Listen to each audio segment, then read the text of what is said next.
All right, we've got ourselves a 2020 Chevy half-ton pickup that we needed to pull the door handles off in order to apply this graphic on here. And after we kind of went through it and did a couple things we probably shouldn't have done, we figured out how it needed to be done and thought maybe we ought to shoot a video of this and then save some time and effort on the next time you need to yank a 2020 handle off, and makes life a little bit easier. So to get us started here, there's a little rubber plug in the side of the door right here. You lift that out. I've already got it out. And then I'm going to just use an impact, but just a screwdriver with a 20 Torx is what you need. And if you shine a light in the hole here, you'll see that little screw head right in there, but it's straight in. And what you're going to want to do is you're going to want to back that, so thread it backwards, so we're loosening it up. And what I found works really well is if we lift the handle out like this, at the same time we're reversing the screw, and you'll see why here in just a sec. So I put pressure on it backwards like this, like I'm trying to open the door, and then I'm going to start backing the screw out with my impact here. And you'll see that the handle is going to move towards the exterior of the door here, and it's going to slip this thing right out. So door handle popped out, and then you actually want to keep going backwards until there's a little bit of resistance on that screw head. And what that does is it slides the handle. To get it completely out, you just pull it forward a little bit here, and it slips right out of the actual door.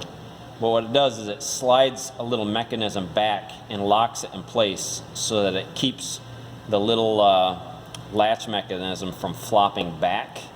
And so what ended up happening was we had screwed around with this a little bit.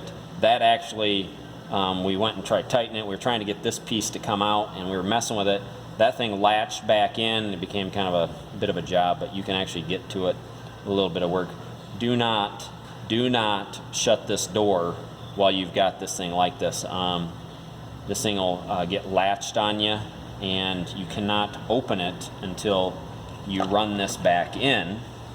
And if the door has been shut, there's no access to this. And what you end up doing is you take the screw out right here. You got to get the mechanism laying down in there and try getting. It's a horrible job.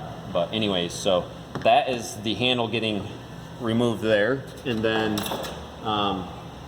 with just a little, I'm gonna get this out of here before we scratch up a door. This little plastic piece here will just snap up out of there too. This one I've had out already, and when I popped it out, there's a little plastic tab that I ended up breaking off, and so there'll be a little more resistance on it to get this out.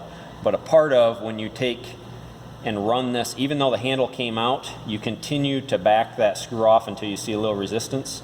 That is what releases this part from coming out, and that's where we run into trouble. Is after the handle popped out, we had stopped, but it didn't release this mechanism. There's some notches and grooves in here. In order to get all that lined up, you had to back that screw off until you felt a little resistance on that screw. Now it does have a limit. You do want to stop at a certain point there, otherwise you will break a part of this mechanism in there. And so a little caution, you'll be all right. But then this part snaps out. It'll go right back in, same way she came out. And you pop this rubber gasket back in here. Got a little lip on it. If I can get this slide in here real quick. That rubber gasket just lays right back in. This will clip back into place here. And a part of, once this all latches in, it locks this in place here and keeps it in. And so let me grab my handle. The handle just kind of back in, kind of a forward pressure going that way, and it latches back in there. Then it'll reseat back in here. And I will tighten this back up here. And it actually just kind of fell in, but I put a little pressure on it here as I tighten that back up, and there it went. And then you just continue until you get it tight and in place, and you're back in business. So driver's side is going to work the same. It does have the lock mechanism here, but if you essentially do the same process, the lock key part stays with the mechanism inside. but you can still snap out this trim piece right here, and it all kind of goes the same way. So, all right, there you go. Thanks for watching.